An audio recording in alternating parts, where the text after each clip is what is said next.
Welcome to the Dirt Trail Running Podcast. My name is Michelle Hartwig, and I am your host. I am also a race director for a bunch of Midwest trail races like Kettle Moraine 100, Hennepin 100, and in 2021 we got Midwest States 100 coming. And I am here with my co-host, Crystal the Pistol. Hey everybody. I was just eating before we came on, so you're lucky you're not watching me stuff my face right now. And then you'll be having your candy for dessert on the side, I imagine. It's over there. It's ready for me. Are you getting a bunch of stuff, the Halloween candy on sale right now, or like stocking up early for Halloween? Oh yeah, February I start stocking up on candy. No, yeah. We we're big candy and Halloween people over here, so we've got lots of candy going on. You can't see all my Halloween decorations, but my apartment is overloaded. I could use some more though. We got to hit up Spirit Halloween again this week. It's what I spend my money on in October is Halloween decorations. Yeah, so we've just dated our podcast here tonight. That's going to be in Oh, October, there but you that's go, okay. October.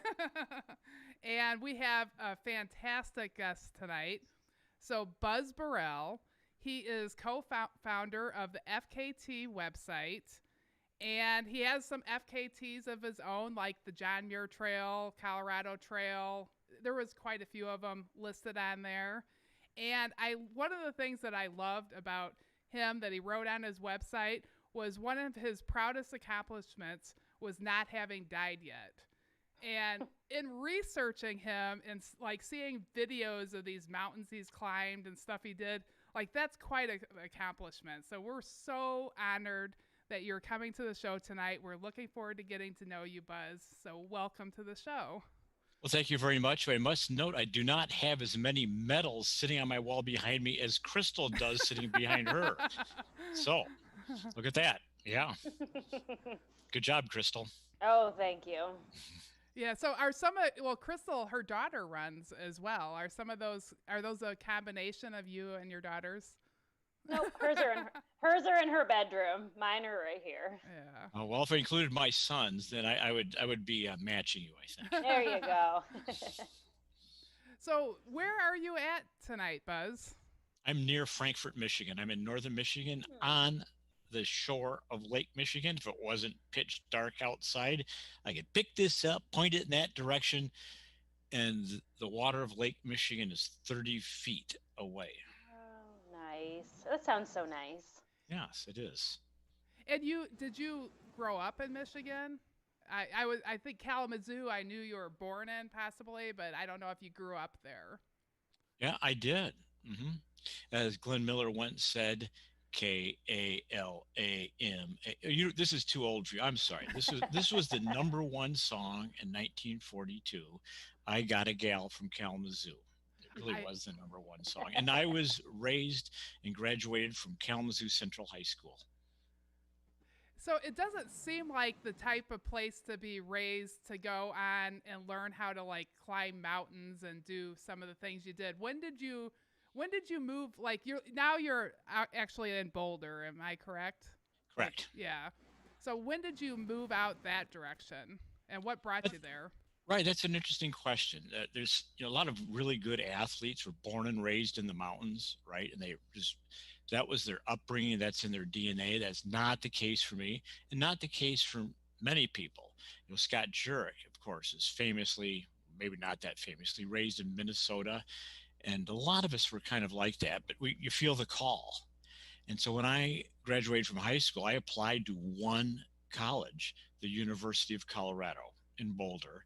I had never been west in my life. I had never visited the campus. I knew they had mountains, and that's where I was going. End of discussion. And so that's how it works for some of us. We have a vision and we manifest it. And were you a runner when you were in Kalamazoo? I was track and cross country in high school. So you went out. Did you start? Like when I was getting ready for the show, my daughter, like last weekend, Devil's Lake State Park is in Wisconsin, right by us. Right. She went camping there, and she as a kid, like there's a climbing wall right by us. She would go on the climbing wall. She just went camping at Devil's Lake State Park. She is sending me pictures of her doing stuff that scared me, like, climbing up walls. And so I was thinking, I'm so excited to talk to Buzz because I want her to follow her passion and do what she likes to do, because that seems to be kind of a calling for her. How did you move from Michigan, where you didn't have mountains, and then go there and start and learn how to do this safely? You just do it, don't you? I mean, I don't really, Loretta, I mean, Michelle, I'm not sure how else to put it. It's a very good question that's difficult to answer, isn't it? Again, I can just repeat what I said a few minutes ago. One feels the calling. If you're a musician, right? A friend of mine is an author, and I have a good turn of phrase. I've always liked to write. I've always thought about writing a few books, but boy, putting your butt in the chair is just impossible. I don't see how they do it. So I asked him, Clay, how do you manage to be a professional writer? And he said, I don't have any other choice. And I think that's really the answer for many people. Whatever your calling is, this is what you're going to do. And you're going to find a way to do it. And I appreciate you encouraging your daughter to find hers. I think that's what parents should be doing, because we can't predict what happens with our kids. It is impossible to predict. And so if they find something that moves them, your job is to support them. And so good for you for doing that. I went out to Colorado and I said, this is what I want to do. And I enrolled in a climbing class. I just took a class as a freshman at CU.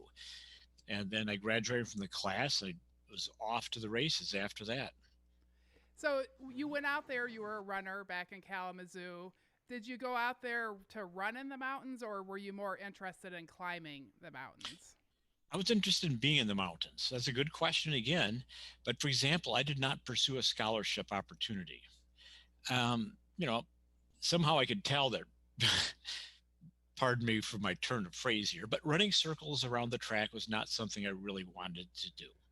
I wanted to go out there and ramble. I wanted to go out there and just go from point A to point B. Indeed, oh man, I'm dating myself here. I'm going to put my foot in my mouth. This is very embarrassing. You need to edit this out when this gets published. No one really hears this story. Hey, but I'll share it with you privately right now. I ran my first ultra distance 51 years ago, before most people were born, before many of my friends were born. And I did that just by walking out the door, carrying no food, no water, and running as far as I could get, which is about 16 miles, until I was really tired, and then turned around and tried to run home. So that's kind of how it was done in the day, or at least that's how I did it. And then when I graduated from high school, to celebrate being released from purgatory, I decided to run from my house in Kalamazoo to the shore of Lake Michigan. That was 38 miles. And again, that was in July, no food, no water, just off you go. And so that's kind of how it worked back then. I think people do a lot better job now. If you read the books, if you read the magazines, you drink water, you bring food, you got all these different tools and techniques, which would have helped me out a lot. But back in the day, I'm a 60s person, right? I'm a 60s person all the way. We were going to change the world. We didn't take no for an answer. We just saw what we wanted to do, and we just went after it. Yeah, there wasn't Facebook. Like right now, it's really easy. Like people give us great ideas. We're on Facebook. We've got Ultra Running Magazine. We've got all these different things that are giving us ideas of stuff to do. But I mean, I can't imagine you like just deciding to run 38 miles to Lake Michigan. Like, what did everybody around you say? They didn't say much because they didn't have a say in it. I mean, I'm sorry. I'm trying not to be strange here. I'm not trying to give your kids, bad role models. So make sure you edit this. You want an adult only audience here. But I had an idea of what I wanted to do with my life, and I just did it. And I tried to be respectful of people. I've always tried to be very respectful of the environment. I'm a hardcore environmentalist. And so as a humanitarian per se, right? You live by principles, and your principles are your own, and that's to do no harm to someone else or the environment, and you try not to do any harm to yourself, which actually is a harder lesson to learn. And then you follow your bliss, as Joseph Campbell famously said. Yeah, that's I you are doing what so many of us dream to be able to do, and I love that you went to college. You chose a place that your heart was calling you to go. You did it in a time where like it just wasn't screaming at everybody as an idea of what to do with Instagram and everything else. I'm curious. Like I've been out to the mountains. I like now we've got like all trails apps and stuff. It's like, oh, you can do the like it describes exactly what you're going to be doing. Like, how did you get introduced and find what you're going to do and get there? Like, was it just that looks good, I'll go that way? Yes, that's a good. That's exactly correct. So I cut my teeth in New England, and interestingly enough, somehow I had some connections there.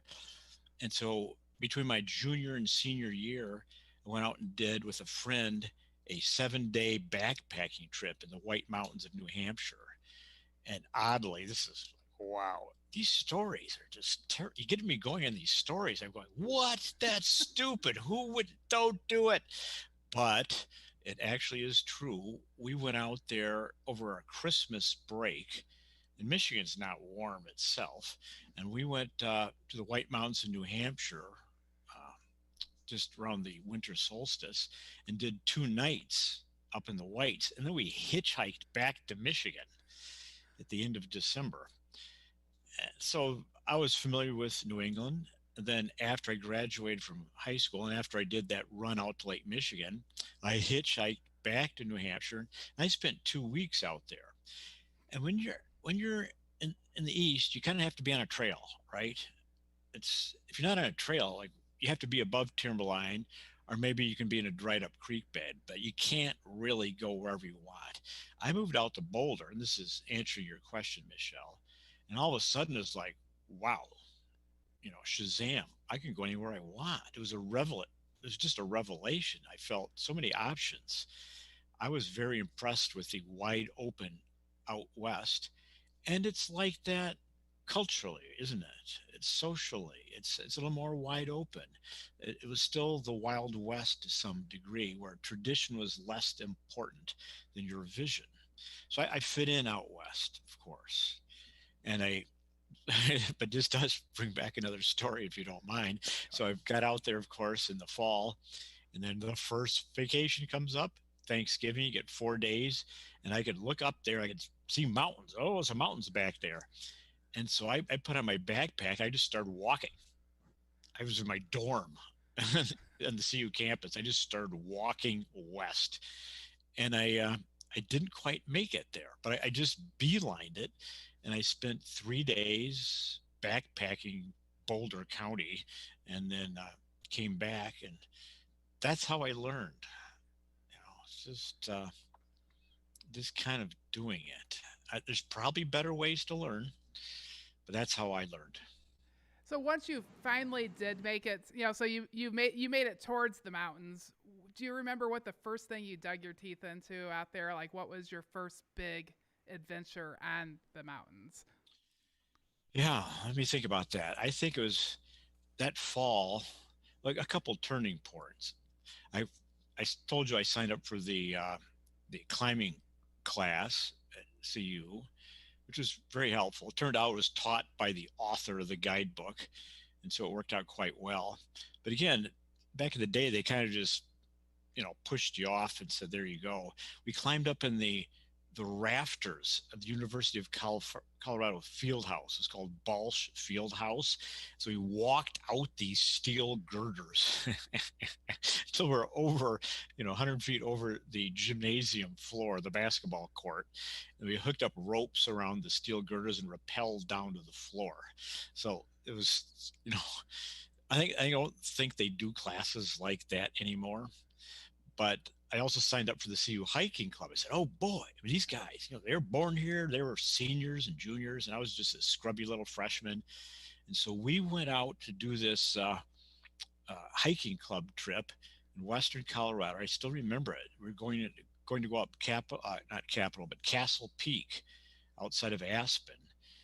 And we started slogging up there. We got this jolly group of 8. We got our trip leader up there, and we got up close to timberline. He looked up and he could see some clouds that he didn't like. He said, might be a thunderstorm. I think we better go back. I'm like, what? I mean, what do you mean we're not going back? But we were going back. So that was it. So I was done. That was my end of my classes. And so I guess I just started doing stuff, and then you start meeting like-minded people. You know what I mean? I was never a good climber, don't get me wrong. But I think what I like to do, which kept going for decades and decades, is I liked to combine things. I liked the synergy of things. So I would take rock climbing and running and putting them together. So I do mountain running. I would do scrambling. So it wasn't just climbing. It wasn't just running. It was sort of a mixture of the two. And I kind of created my own form. Can you explain a little bit about what the difference is between like scrambling and like when I was researching this, there's a lot of different words, and I didn't necessarily know what each one of them was. You're right. Scrambling is not an objective definition, but you could say that when you are scrambling, you're certainly going up things that are steep, and you could say the definition of scrambling, you will use your hands largely for balance, not to move yourself upward, if that's a good enough distinction. So you could be going on all fours, you could be touching this, maybe pushing off on that, grabbing a few holds and so forth, but basically your legs are powering you up.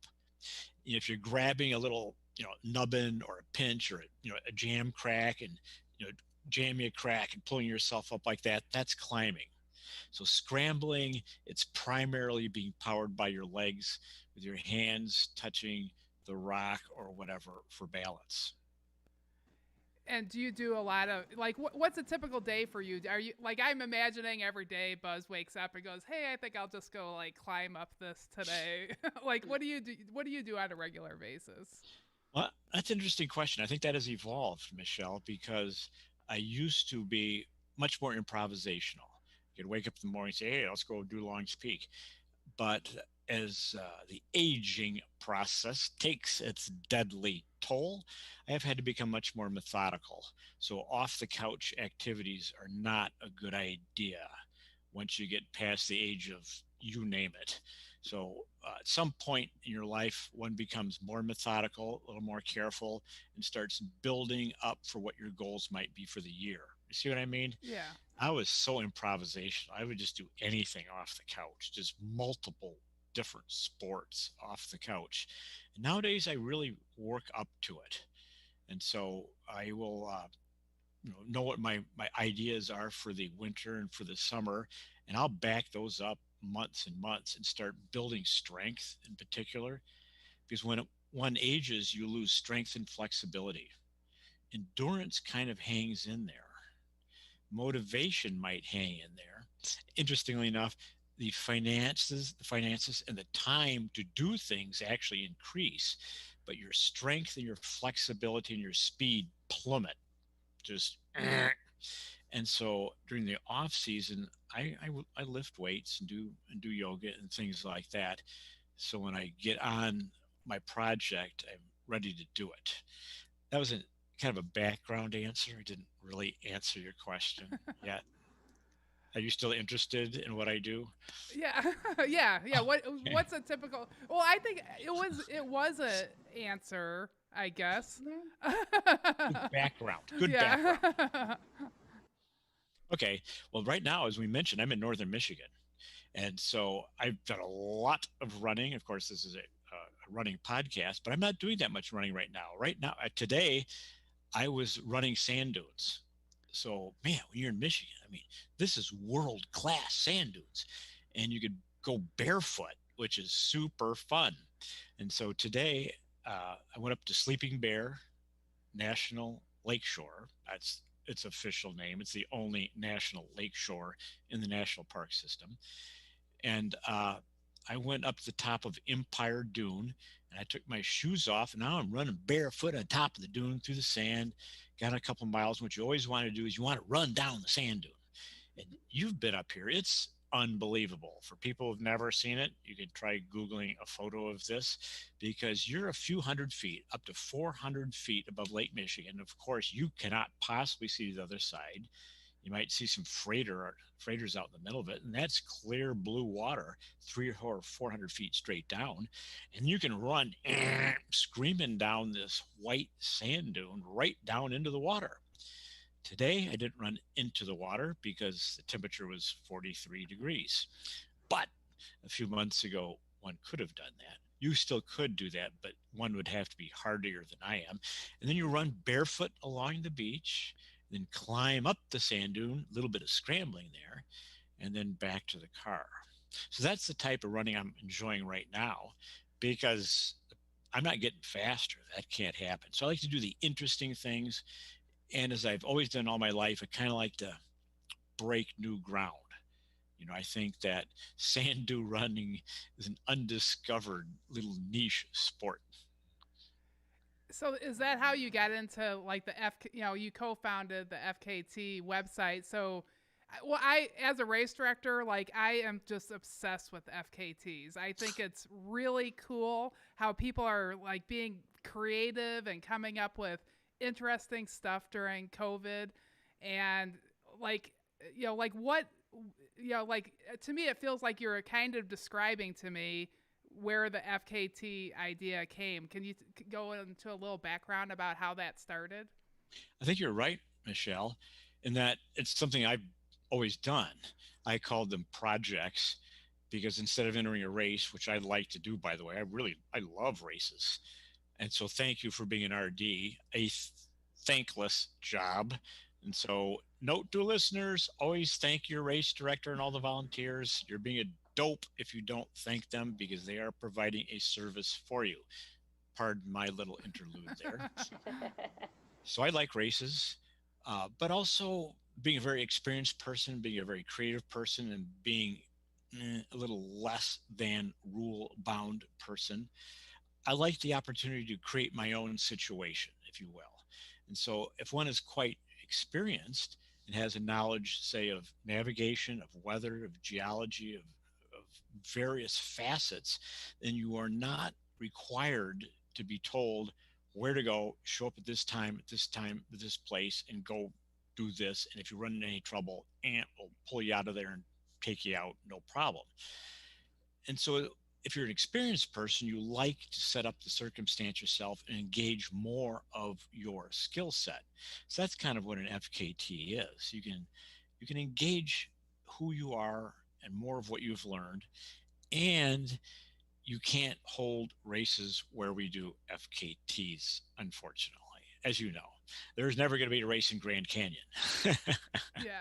There's never going to be a race on the John Muir Trail, et cetera, et cetera. I mean, national parks don't allow races, period, as not many other places. And so you also can do an FKT in places where you're not allowed to hold a race.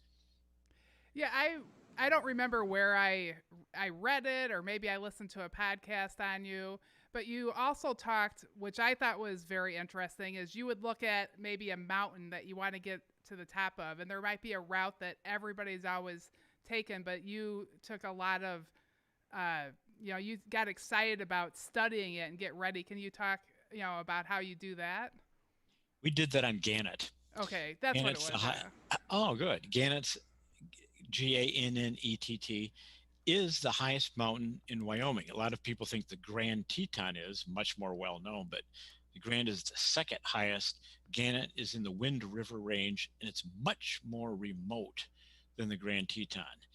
And I'm looking at this going, why is everyone doing this?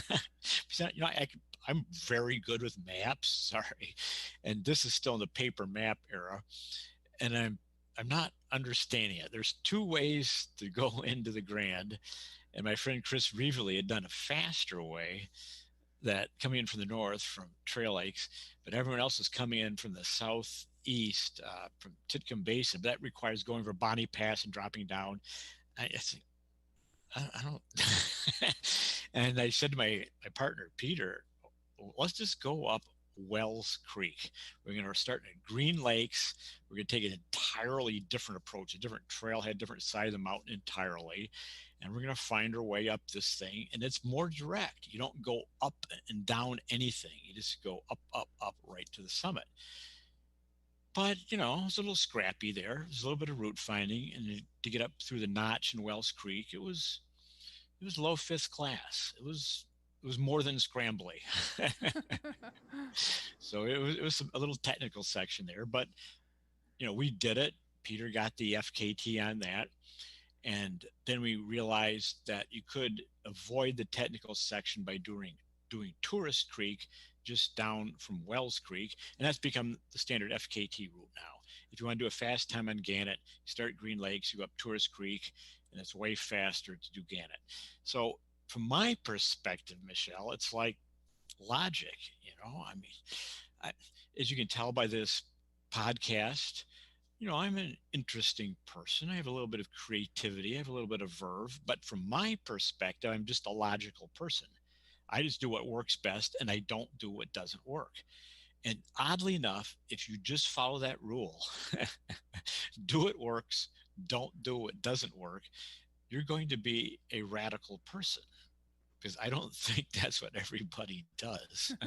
I think people tend to follow tradition and follow other patterns and things like that. Well, if you just have a clear vision of what's working for you and do that, you will be viewed as this creative person when inwardly you're just being logical. I like that. What was your first FKT that you ever got? And can you tell us a little bit about how that went? Well, these projects go back decades and decades. And so when the term was coined, I had already been doing this. So my first, I don't really have a first because that would have been going decades before we had the term for it. When did you coin the term FKT? Right. This was this article in Trail Runner magazine after Peter and I did the John Muir Trail. This was very interesting because what year is that? 2000. Yeah, the year 2000, I'm pretty sure. 20 years ago, 20 and a half. And we were researching what the current record was, and it was really hard to figure out. Blake Wood had it. Blake Wood was a scientist at Los Alamos National Laboratory, so he was easy, very buttoned up. He had all the facts. It was really good. Tim Twitmeyer, four-time Western States 100 winner, he had good data. Jim Knight, I had met Jim Knight on the Teton Crest Trail before.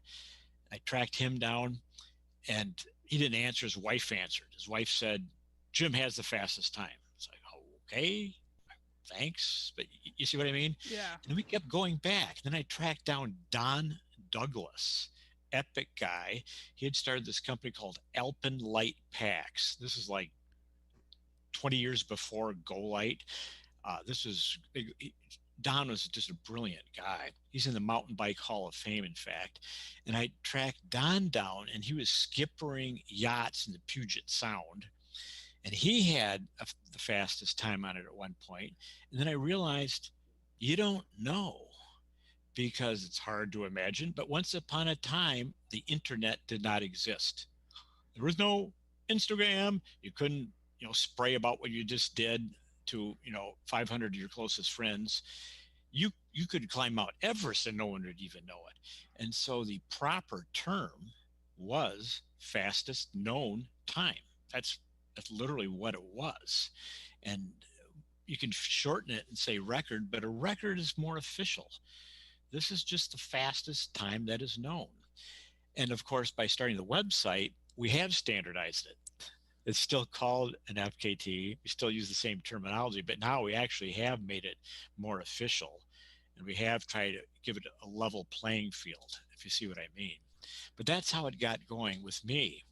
A friend of mine, Bill Wright, had used the term earlier, but never did anything with it, never went anywhere. So for me, it was with Peter and my John Muir Trail, where we absolutely did get the FKT by a very wide margin. And the research for that is where the term really came up. I wrote an article on it, and it stuck around.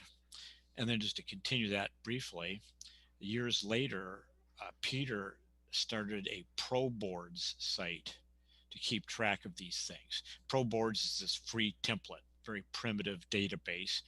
But I think Peter kept that up for about 10 years, and he'd get like one submission, you know, every 4 days or something like that. It was pretty low key. And Peter and I always said, we got to crank this up. At some point, we got to, put this out there, give people a place to put their mark on the wall, provide a service to the community. That's what we wanted to do. And finally we said, okay, we got to get it together. And we brought on a third partner, Jeff Schuler, to do the web development work. And Jeff cranked up a pretty good website, and boom, 2.5 years ago, fastestknowntime.com was born, and it's just gone bonkers ever since. I mean, as you noted, this it's a thing. It's a worldwide thing. This is what people do all over the world. And of course, the pandemic just kicked it into overdrive. Because now, instead of just the creative people, the people want to do something interesting, something off the grid, now you got hardcore racers who've got no place to race. They need just something to do with their training. They need a goal. And so you have fast guys going out there and crushing some of the FKTs. Yeah, I see a lot of cool stuff. So I think that with the FKTs, you don't even need to be the fastest person. You can also find a really cool route that nobody has found before and establish something. And, You're right. And like go ahead. You women. Okay, I'm looking here at you, Crystal, and you, Michelle. So you have open playing field here, because a lot of the FKTs are by males. And the route's established. There's the route. And sometimes you look at it and there's no time for any women. And so we got questions. I got a question, this morning, which happens frequently. And someone wrote in, so there's no, am I seeing this right? There's no FKT for women. I said, right. All you have to do is finish it and it's yours. And then your name's on the website forever. As Boom. Establishing that. Boom. You are right. So tip to listeners, go on fastestknowntime.com, just peruse the routes. Of course, there's like, I don't know, I forgot now, 1,800 routes all over the world. But go near your state, near where you live, and look it up. And there's a lot of soft ones out there. Just because someone said, hey, this isn't the fastest, but I love this route. I want this route to be here for other people to find. And they put it up. And particularly if you're a lady, you got room to maneuver in this field. And Michelle, I really liked it. You were very perceptive there. Because once you have a fastest known time, it's like winning a race. You always have a fastest known time. Other people can go faster, way faster, but you are still listed. It's just like a race. If you've ever won a race, you will always be listed as a winner of the race. Yeah, I noticed that on the website, and I was like, I had won Coyote Springs 100, and then the race went away, and I was like, I wonder if I have a fastest known time on that. Too bad that it wasn't around. I could have, because you guys don't keep track of races, and I don't think there is any record of that race. For a while I had like the course record because it lasted like 2 years, even though it was slow. Where was that? It is in Nevada, so it was I think it was just north of Vegas. And it was a cool course. It was really great. They had a big windstorm when I was there, and like I couldn't see the whole time, but I had DNF'd the race I had done before that, so I had to finish no matter what, and I was the only female that finished, so I won. Excellent. That's fair. A W's a W. Yeah. But Crystal, she was all trained up for Indiana Trail 100, which was canceled, so I think we need to like scour the website and find 100-mile route near here, and then you can just we'll support you. Nothing like putting you on the spot. 100-mile routes are tough, but I'll give you a couple tips since you have an authority on the topic on the call right now. The White Pine Trail in Michigan. Okay. Cadillac to Grand Rapids. It's coming in a little short of 100. It's 93 miles officially. If you go into Riverbend Park in Grand Rapids, it's 96. That's close enough, but it's a rail to trail. Oh. 0 cars. Zip. So it's a wonderful route. Michigan is the rails to trails state. That's what they call themselves. And there's, I think, what is it, 700 miles of rail trails in the state of Michigan. So I recommend the White Pine Trail if you want to get close to 100 miles. And boy, that's good. There is no cars for 100 miles, and it's a rail trail. So there's almost no hills. Yeah, that sounds Wow. amazing. So That Cadillac, sounds pretty awesome. I that's like by Higgins Lake in Michigan. It's a Yeah. beautiful area. There you go. There's a tip.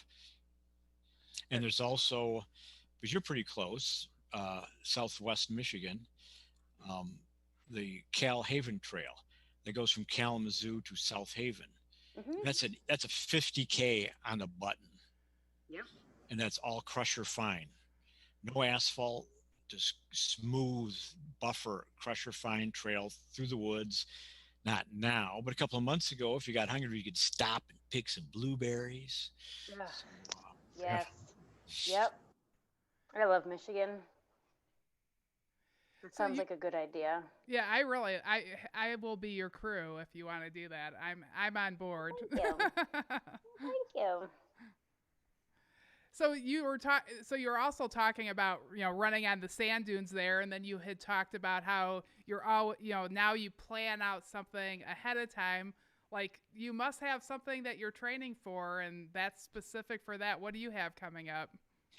well, it is October, so we're winding up the season. And what I was doing, pardon me, this isn't directly related to running, is kayaking. So I bought, you have to Google this, surf ski. I'm a big into surf skis, which you've never heard of. No one's heard of it, so you'll have to Google it. It's spelled just as it sounds, surf ski, one word. And it's a super fast kayak. I have 4 of them, but the one I've been using is 18 feet long and 21 inches wide. So this puppy goes, and it's fast enough to surf in open water. You don't need a shore break. You don't need a big steep wave crashing on the shore like regular surfing. The swells that develop in open water with wind-driven waves, you can ride the bumps on those. And so I go from South Haven to Saugatuck, Michigan. That's 23 miles in open water.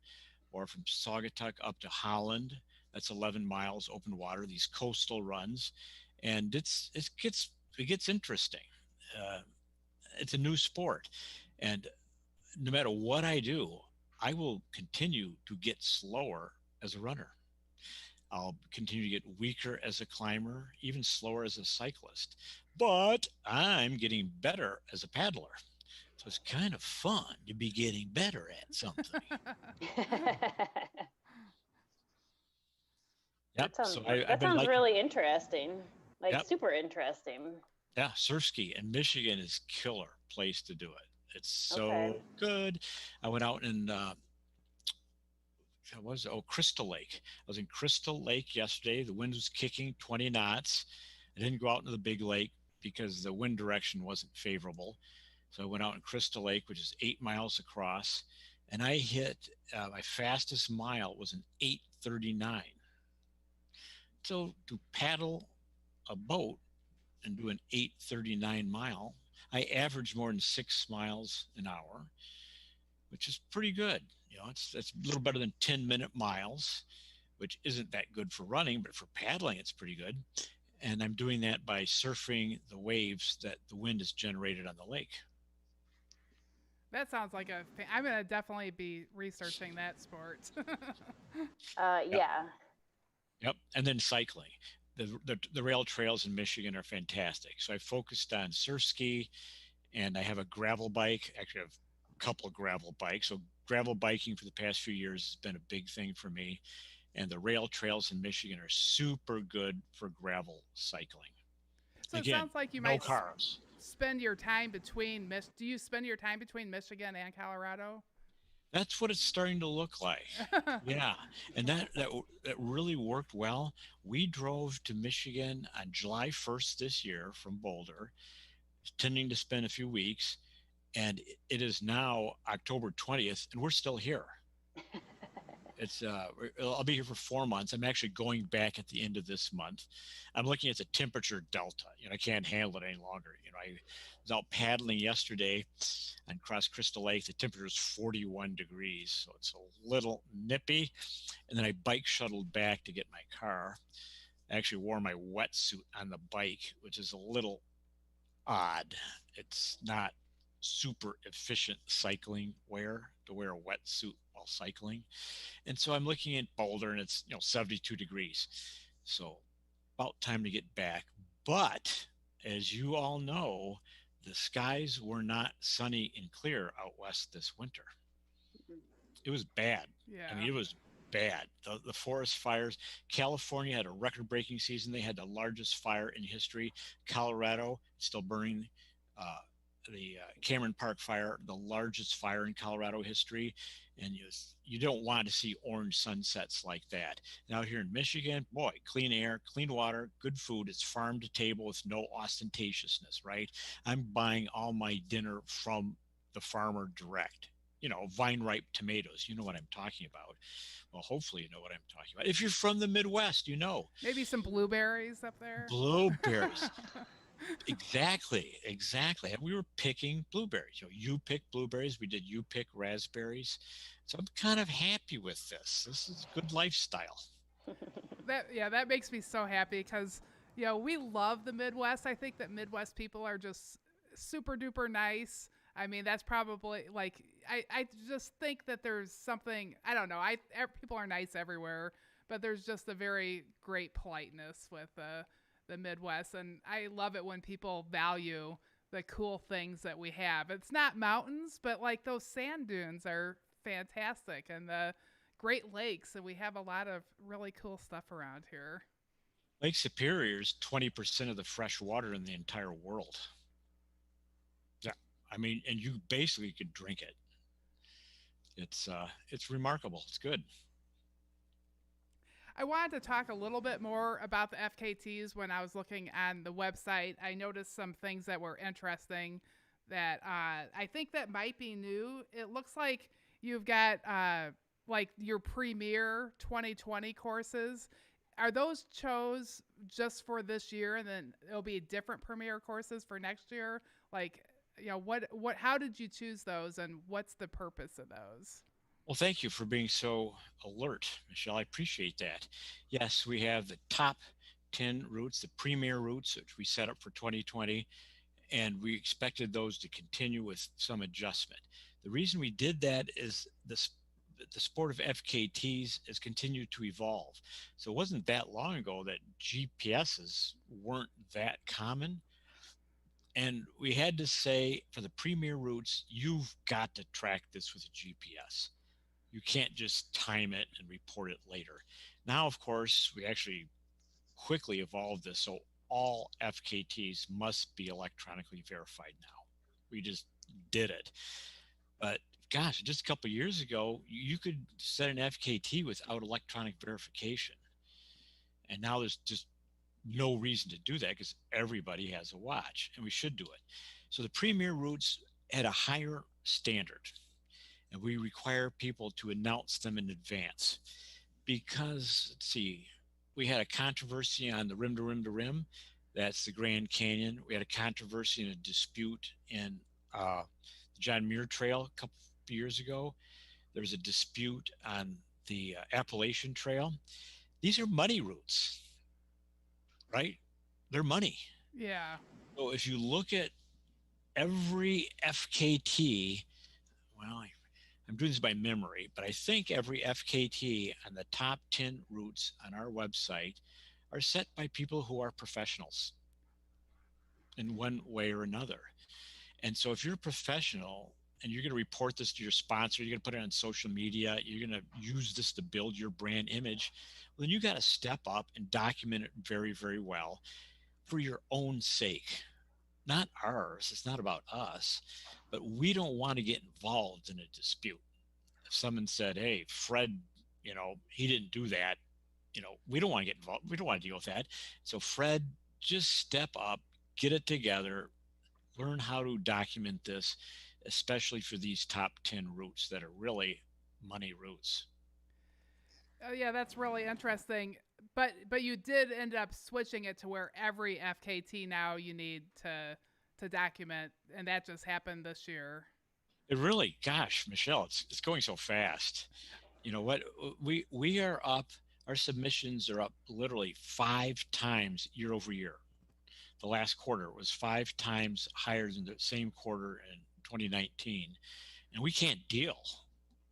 It's rather than give us your word, and Peter looks at it and says, okay, it doesn't work. For us, the important service we provide is credibility and honesty. We don't want to have an opinion. Right? Yeah, I get that. I had a running club. Like, I kind of started a running club at one time, and Good. then all of a sudden, like, I was the principal, and people would be like, we have this going on, and you're the one that made the Facebook page, so you need to be in charge of having the right answer for that. I'm like, yeah, I just wanted to run. Like, I didn't, and you guys are the same way. So if you give them clear, easy to follow rules, then you don't have to be a judge. You don't have to decide. We don't want to do it. Yeah. It's not our personality types. We don't want to tell someone else what to do. This isn't our thing, which is why we, of course, are the perfect people to do it. Yeah. It's like a politician. Who do you want as your politician? The person who doesn't want to be a politician. That's the perfect person, the person who's just doing it out of service. And so we've established guidelines, and now we've made those guidelines very uniform. No GPS, no FKT. End of discussion. Sorry. And then someone will write in and say, well, I'm not good at using my watch. Can you help me? And the answer is no. No. I mean, you figured out how to your nutrition plan, so figure out your watch. If you don't want to figure out your watch, don't go for an FKT. You know what I mean? We get on Monday, I will wake up and there is up to 80 FKT submissions. They came in like 16 hours. So you have to deal with this in some standardized fashion. And I think people understand that. We get a lot of kudos, a lot of support, and we just have to occasionally tease a few people back into line and say, gosh, sorry, get it together. It'll work fine for everybody. We don't care, but it's a level playing field if we all play by the same rules. Yeah, when I looked at everybody that's, your team, the FKT team, and I'm thinking you guys have like hundreds of races basically going on at one time. Like I'm thinking, I don't know how they manage I'm thinking you got very busy days. Like, thank you for what you're doing. It's appreciated, and I'm so glad that somebody cares about it to do it. But I can imagine that it's a lot of work, because as a race director, I know how much work there is, and you have to look over all of this for everyone. Right. Thank you, Michelle. You are correct. And we've had a good idea. We've brought on regional editors. So each part of the United States, a volunteer, and we're all volunteers, by the way. I have never been paid. Peter and Jeff have never been paid, which is kind of stupid, actually. It's not very sustainable. So we would like to generate a little more revenue so we can hire a web developer in order to bring you the people more features, more and better service if we get a developer to help Jeff out. But at this point, no one's gotten paid. We have about 10 regional editors who, out of the goodness of their hearts, are processing FKTs. And we have one in the United Kingdom. We have one in Sweden for Western Europe. And we're bringing one on for Australia and down under here shortly, as well as the United States and as well as for Canada. And so thank you to those folks. You know who you are. And they are now volunteering to help process FKTs. Well, I didn't realize that nobody's getting paid. Like, I'll have to thank you again on that. And how can we help you? Because I totally value your website and what you guys are doing. Like, I want to see you thrive, and I don't want to see you guys, like, all the work being on you. You should be paid for your time. You should be able to hire somebody. It's just going to keep getting better if you have finances coming through. How can everybody listening help support you guys to help this thing that's blowing up like crazy continue to grow? Michelle, thank you very much for that thought. One would go to the website, and on the top right corner, pull down more, and there's a kind of hidden, that's our style, sort of hidden support. And then you can become a Patreon subscriber, which kick in, $5 or $10 a month via Patreon, or you can do a one-time donation via PayPal. But as typical for us, you kind of have to look for it, which is sort of stupid, but that's how it is. So look for the support button, click that, and become a Patreon subscriber, and we would definitely appreciate that. I appreciate that, Michelle. Indeed, our next podcast, because we do a weekly podcast also, as you know, it's in the can right now. It's with this amazing woman, Zoe Rome, who's an associate editor at Trail Running Magazine. Wow. Listen to the podcast that comes out on, where are we? The 23rd of October. I'm not sure when this one's coming out. Look for one the 23rd with Zoe. Man, this gal is sharp. She has a degree in environmental journalism. She was brilliant. I was so impressed. And she was just reading me off the top of her head, telling me all these things about you have to support what you believe in. In this time, journalism is just going to pot. Amazon, Jeff Bezos is the richest person in the history of the world. His ex-wife is the richest woman in the world, et cetera, et cetera. These are the new oligarchs. These are the new DuPonts, the new Rockefellers. And so Zoe was very clear. Support what you value. You have to give your money to the things you value so they stick around, like your podcast. I can give the same call out to you, right? Your listeners should hear what you need to keep going. If they like what you're doing, the only way this works is to contribute to make sure it keeps happening. So we're in the same boat, aren't we?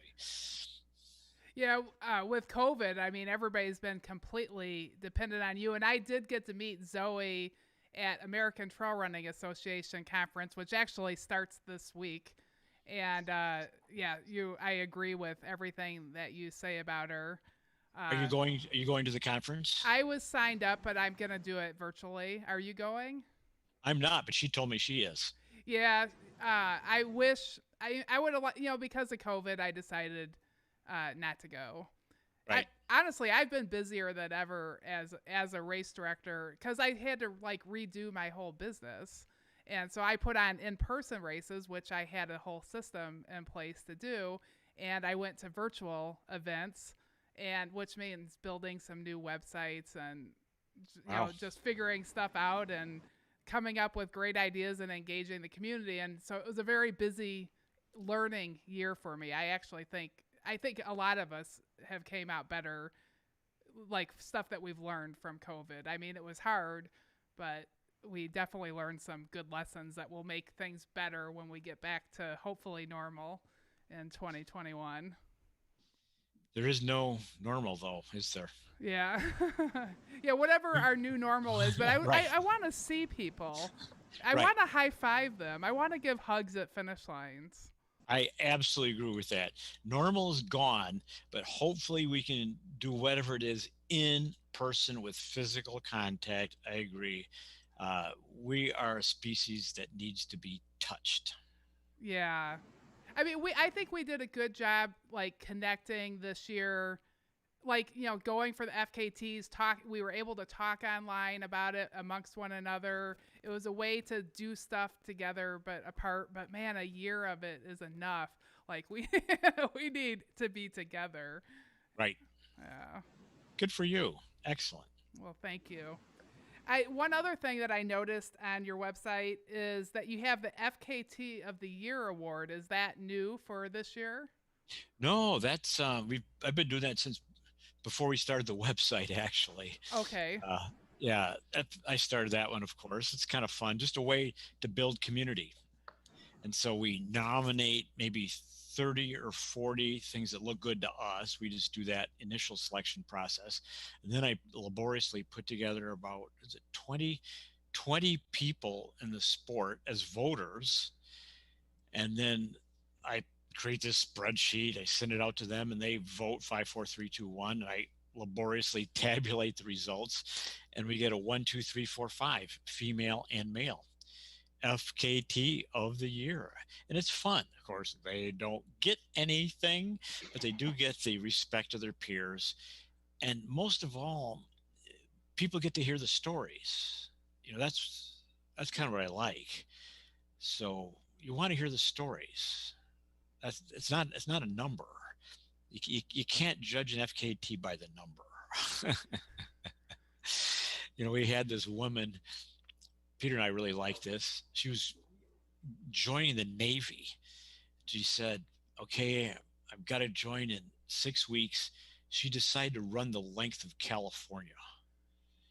And she just did it. She wasn't like this great ultra runner, but she kept a really good blog, and you read it, and it's like, wow, she had an experience. And so she was like number 3 FKT of the year that year. You know what I mean? So what, did she take the Pacific Coast Highway, or like did she take the shoreline? Not quite the shoreline, but not quite the highway. Okay. I mean, she did a mix, where she got on the shoreline as much as she could, but didn't arduously stick to it and would bump up onto roads when she had to. But she didn't do the one. The one would have been tough. Yeah, it's pretty busy. I actually, I did the whole, from like Morro Bay down with my son. We drove in a car, but we stayed on Pacific Coast Highway and just explored all the way down to San Diego. So I can, he's not really a runner. Like I told you earlier, he's a dancer. But it was really, I can imagine what a great run it was. I'm sure there was a few times during our drive that I was like, man, wouldn't it be fun to be running right here, right now? Right. The one is great, particularly off season. Yeah. Well, great. Is there anything else that you wanted to share about stuff that you have going on? Crystal has a special segment that we do next, but I want to make sure that you were able to share anything that you wanted to share. I'm really happy to be connecting with you all. I like the conversation. This is as good as we can do, but maybe we'll meet in person at some point. That would be lovely. And the only other thing I want to say is to thank you all for your work. I'm sure your listeners, I'll say it for them. We really appreciate you. Oh, thank you.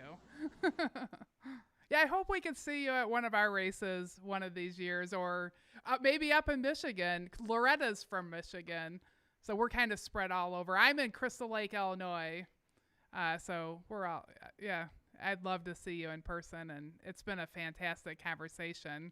But Crystal's got a couple more questions coming your way. Okay. So this is a segment we have. Okay. Before I get into those, I go to Grand Haven, Michigan every summer, and I love it there. It's one of my favorite places to go. So I know all about the sand dune running and picking blueberries and all that good stuff. So I love Michigan. Excellent. That's right. Grand Haven is where the Grand River comes in. Mm-hmm. You can paddle it from Grand Rapids right to Grand Haven. Yep. Nice. Good for you.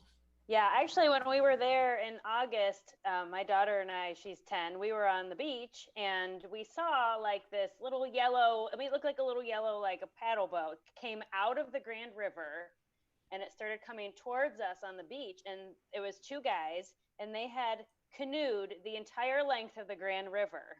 Wow. That's like, big. That's a few hundred miles. What? Yeah, a few hundred miles, and so they came out, and it was crazy. It was so windy that day. The waves were like 3 to 5 feet. They got overturned in their canoe. They were like exhausted. So I ran out into the water and like pulling their stuff in, and they were like, "Oh my gosh!" But they had just got done, canoeing the entire length of the Grand River. So it's, wow. That's a really, really, it's just a cool, cool experience for them, and it was cool for my daughter and I to see them finish canoeing the length of the river. It was really neat. And you saved them. I saved them. Well, okay, I didn't really save them. I saved their bags. All right, so we do something called the Ornery Mule Stubborn 5, and they're just 5 questions you can answer. We ask every guest, and so here we go. Question 1 is, share one thing about you that people may not know. One of my favorite thing in life is dancing, social dancing, swing and blues in particular. I love it. That's cool. My stepmom and my dad do a lot of West Coast swing. Nice. Great.